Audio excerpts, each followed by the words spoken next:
going to hear from Dr. Kate Khair and Dr. Joe Traunter. Now, Dr. Khair worked as a nurse consultant at Great Ormond Street Hospital for over 25 years. She's now Clinical Academic Careers Fellow at the Centre for Outcomes Research and Experience in Children's Health, Illness and Disability at Great Ormond Street Hospital, and the Director of Research at Haemnet.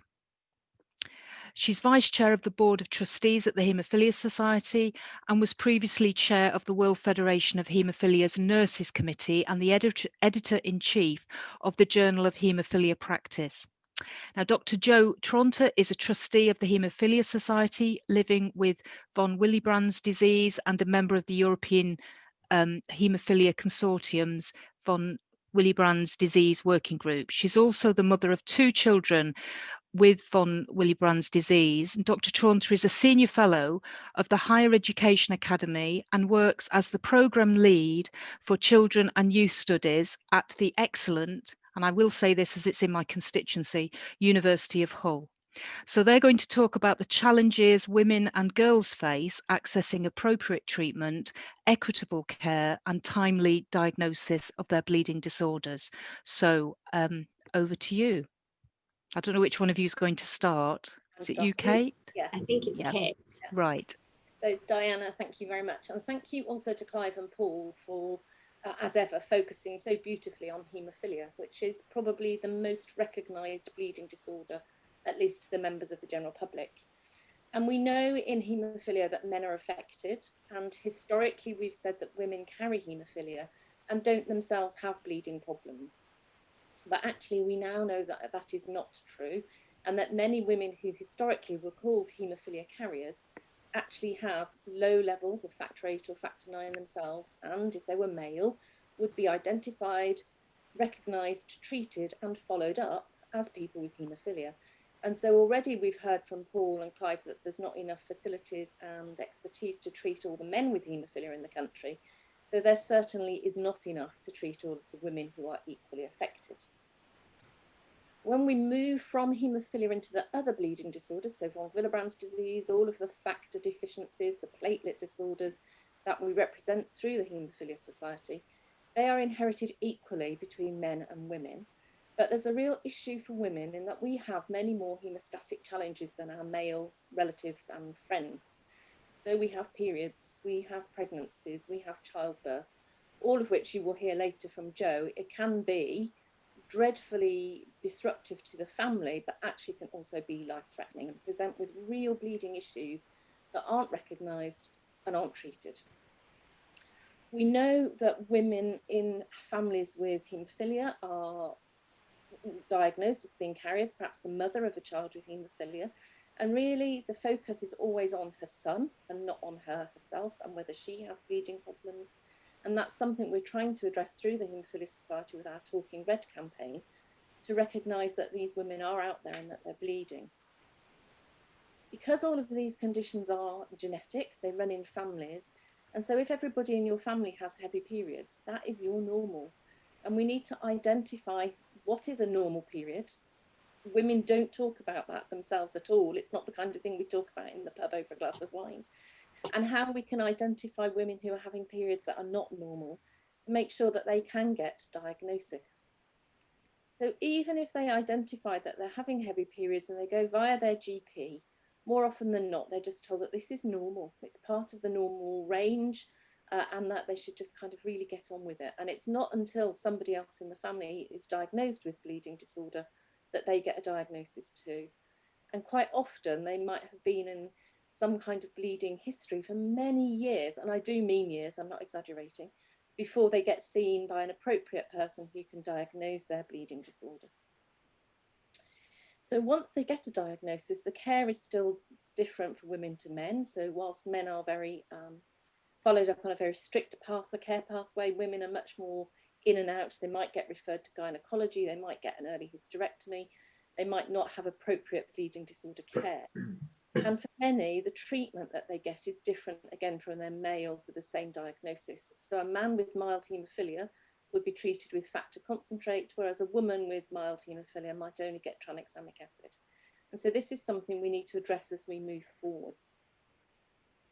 We know in the UK that there are lots of women that are not registered in haemophilia centres and therefore are not in the numbers that we count when we talk about the care we're trying to deliver. And that's something that the UK HCDO and the Haemophilia Nurses Association are trying to address.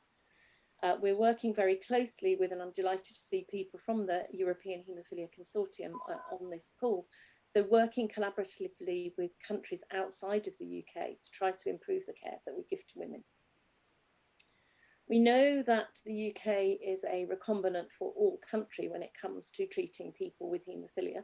So recombinant factor 8 and recombinant factor 9 have been available for many, many years for men with haemophilia. We now have recombinant factor 13, which is available but not used for people with factor 13 deficiency. Their numbers are very much smaller, but the product is therefore more expensive. And unfortunately, at the moment, we're not able to procure that for patients that need it. And we know that recombinant von Willebrand factor has just become available in the UK, and we look forward to hopefully seeing that being used for people with von Willebrand's disease. So Paul talked very nicely earlier about how we measure quality of life in people with bleeding disorders, and he talked about bleed rates and annualized bleeding and joint pain. Those things don't really apply to most of the women with bleeding disorders, but we do need to be looking at their quality of life in different ways. So if a man with haemophilia has got an EQ5D score of 0.59, where is the women's data? We just don't collect it.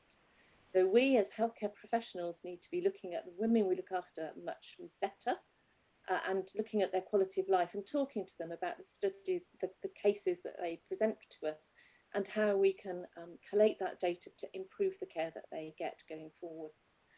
So Jo is going to talk a little bit about her own personal experience in a minute, but I will just share before she does with you some data from a study that we're doing at the moment, which is called the Cinderella study, which has been an online survey posted out through the Haemophilia Society to women with bleeding disorders or those who come from families with bleeding disorders.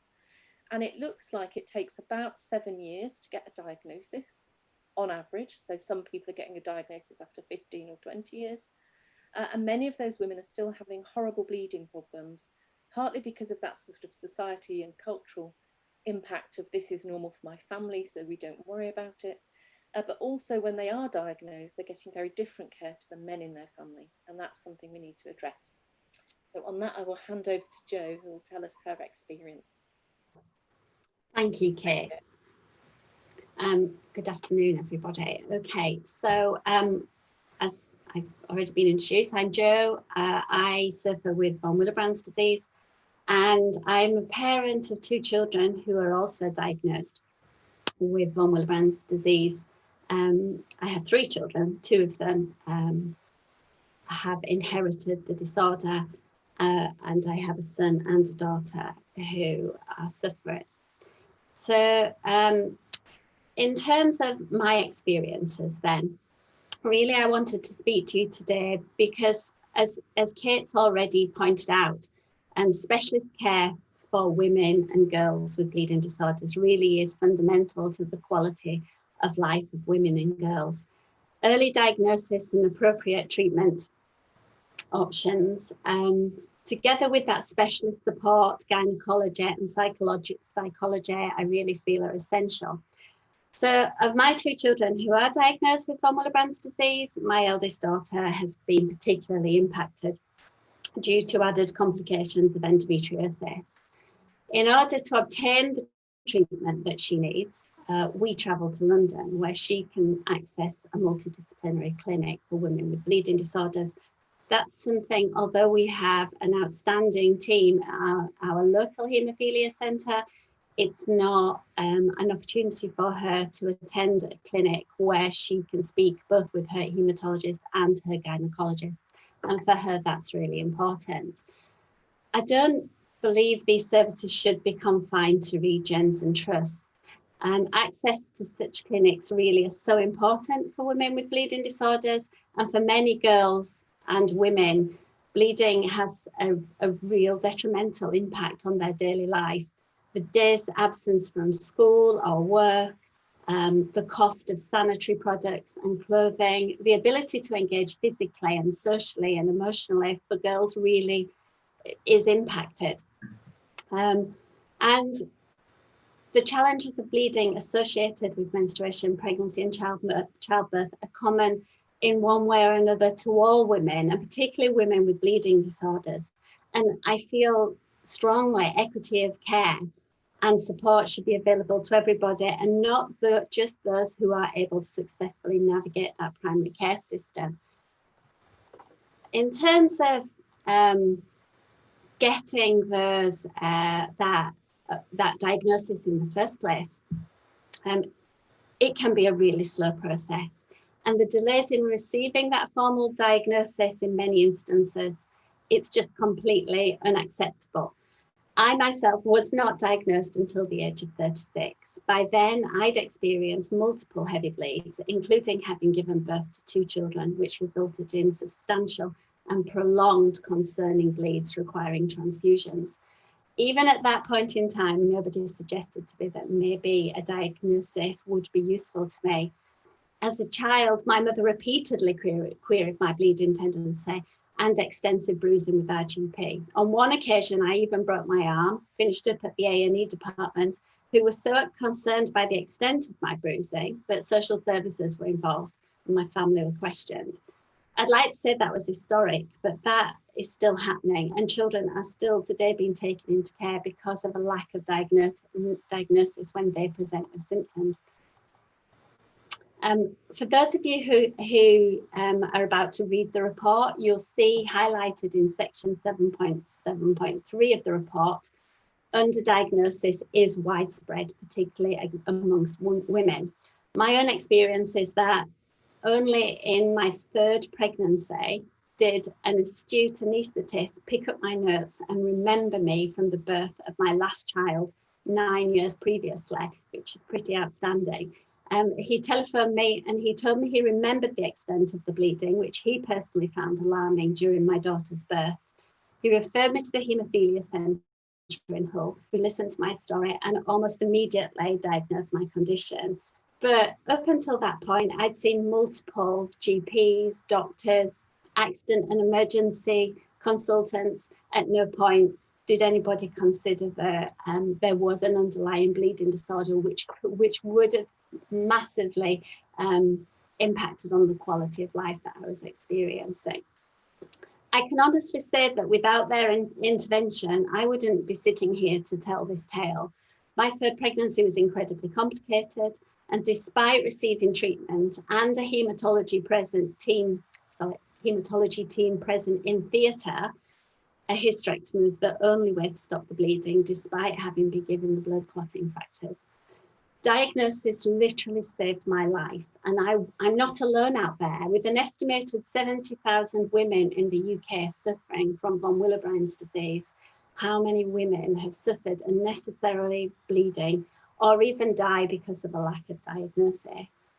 So I feel that it's really important that we highlight this here today. I think this is a fantastic arena to be able to discuss this today at the launch of this particular report. I'm going to hand back to Kate now so she can talk a little bit more about the impact of diagnosis and the potential for treatments.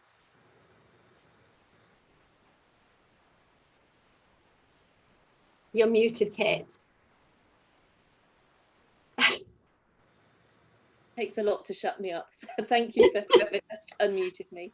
I think we sort of touched very briefly on the fact that there are treatments available but not being used in the UK to treat women, and those many women who do get a diagnosis don't have access to treatment at home, so they're always having to travel backwards and forwards to hospital to get treated, and that is very different from men with haemophilia. I think one of the key areas that I see that is missing, having spent all of my life working in a children's hospital, is not just women, but it's also about girls. So it's about the daughters of men with haemophilia from the day that they're born. What is their level? Are they at risk of bleeding? And where are the adolescent gynecology services? They really aren't very many adolescent gynecologists in the country. And that means that young girls are being referred into adult services and perhaps into an adult hospital when they're still really young girls. And so that's something else that I think we need to address as we're moving forwards. I think I'm going to stop there and hand back over to yet another person with haemophilia who will tell us his story. Thanks, Diana. Thank you very much. I think both those contributions were very powerful, and particularly, I think, Joe, that was quite shocking what you told us. So thank you very much for that. We are